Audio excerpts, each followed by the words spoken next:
네, 오늘은 2020년 10월 15일이고요. 저는 주식 공부하는 평범한 회사원입니다. 최근에도 저도 또 너무 바빠가지고 요즘에 진짜 정신이 없는데 또 그래도 주식 공부는 해야죠. 예, 경제적 독립을 위해서. 그러다가 이제 리포트 찾아보다가 슈레딩거를 찾아가지고 한번 공유해 보려고 가져와 봤습니다.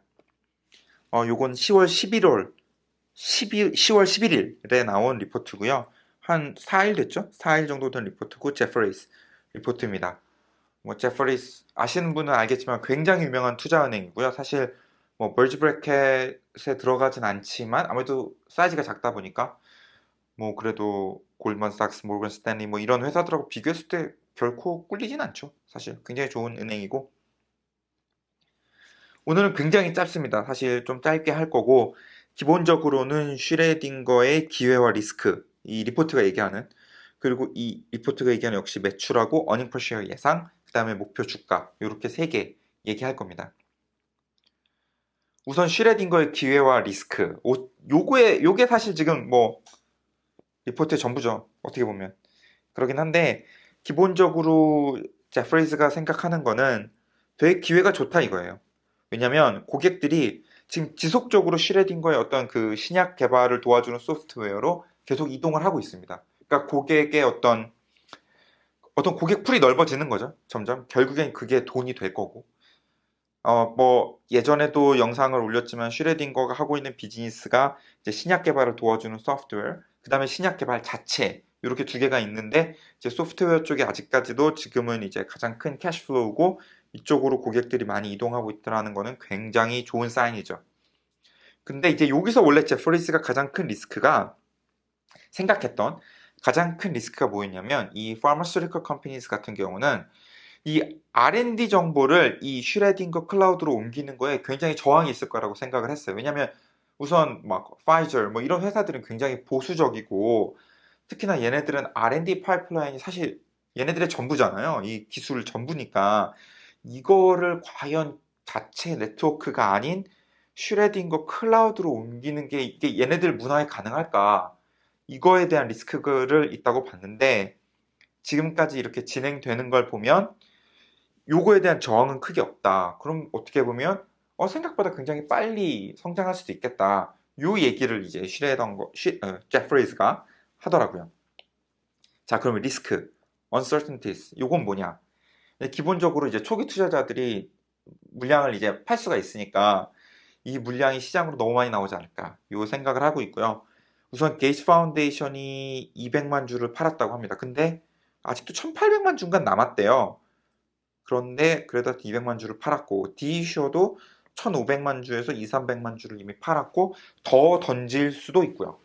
그러다 보니까는 이제 추가적으로 이제 주식들을 팔고 하면 좀 올라가는데 어려워지지 않을까. 왜냐면 올라가면 팔 거고 올라가면 팔 거다 보니까 그런 면에서는 굉장히 올라가는데 조금 시간이 걸리지 않을까. 여기 조금 주식을 올리는 데는 리스크가 되지 않을까. 요 생각은 하고 있더라고요. 슈레딩거의 매출하고 수익은 우선 기본적으로는 굉장히 크게 상승할 것으로 전망을 하고 있고요. 보면 올해 매출이 1억 2,400만 불, 2021년에는 1억 6,400만 불. 정말 빨리 올라가죠. 정말 뭐 상상할 수도 없이 빨리 올라가는데 결국에는 이게 이제 가능할 것으로 보고 있고 비록 이제 바이오테크의 어떤 특성상 계속 수익은 마이너스가 나겠지만 이제 점점 좋아지죠. 어닝 퍼 쉐어가. 어차피 이런 회사들은 사실 PSR이라고 하죠. Price per share, Sales Ratio, 매출 가지고 밸류에이션이 나오기 때문에 어닝 per share 마이너스 나오는 건 사실 그렇게 문제는 안 되고 이런 그 마이너스 비율이 계속 줄어들고 있고 이제 플러스가 나올 수 있는 여지가 좀 있다. 이걸 보여주는 것만으로도 밸류에이션이 이제 올라갈 확률이 높다 보니까 이제 그런 면에서 굉장히 긍정적으로 보고 있고요. 자, 그럼 목표 주가. 결국에 목표 주가를 많이 올렸습니다.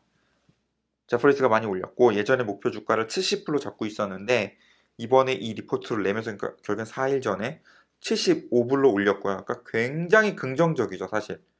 제퍼리스는 슈레딩거에 대해서 굉장히 긍정적입니다. 뭐 예전에 올렸던 영상에서 그 모건 스탠리하고도 똑같죠.